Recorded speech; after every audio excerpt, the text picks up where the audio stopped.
I think we went to Australia with one purpose and one purpose only: to win the World Cup, not to take part, not to get to the quarterfinals, not to get to the semis. We were there with one objective: to win it. We were the best team in the world.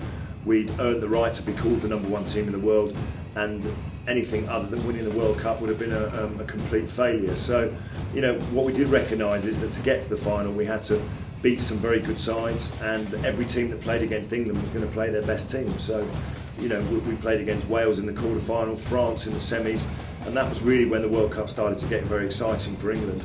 We probably expected to be playing New Zealand in the final, but Australia showed what a great side they are by beating New Zealand, and really it ended up being the perfect World Cup final for us, because we played the hosts, Australia, in their own country in a Rugby World Cup final.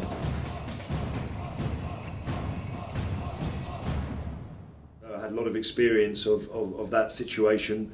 I didn't feel intimidated. I felt like it was our destiny to get to the World Cup and to go on, and really it's about taking your opportunity. You know, you can talk about luck and all these other things, but you know, winning a World Cup, particularly away from home, is about seizing the opportunity and seizing the moment. We probably should have been out of sight by half time. Australia pegged us back in the second half, and you know, the game started to become a bit of a nervous affair towards the end of the game. It went to extra time. I remember looking at the players and everyone looking at each other saying, you know what, it's come down to the last 20 minutes of the game. We'd have taken that at the beginning of the World Cup.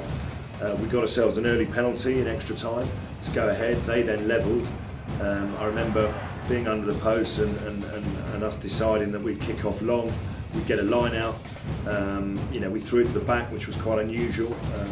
A bit of a gamble, but we won it. Mike Catt, who was fresh, had just come on the field, made a super break. Matt Dawson obviously then made another break, and really it was down to Johnny. You know, I was just standing to the right of the scrum of the ruck, and obviously, you know, knew that Johnny wouldn't miss it, and he didn't. But obviously, we still had another 30 seconds, you know, a minute and a half to go. We had to get back and get everyone back in position and finish the job. I think it takes great discipline. It takes huge amounts of fitness to win a World Cup, especially in the Southern Hemisphere. You know, in the 15th, 20th minute of extra time, you still need to be thinking clearly as a group of players, and the only way you can do that is if you're supremely fit. So I think one of the fittest teams in the world will definitely win the World Cup. I think you need to be cool under pressure, and ultimately you probably need to have what I'd call real match winners in your team. If you looked at the England team, we had great leadership, but we had some real match winners in the likes of Wilkinson and Jason Robinson and Richard Hill and, you know, Will Greenwood and Martin Johnson. You know, we had some truly world-class players, and all that class, you know, told in the end. I think the advice that I would give to the current England squad, you know, for many of them this is their first World Cup, and you know, they'll be feeling the weight of expectation on their shoulders.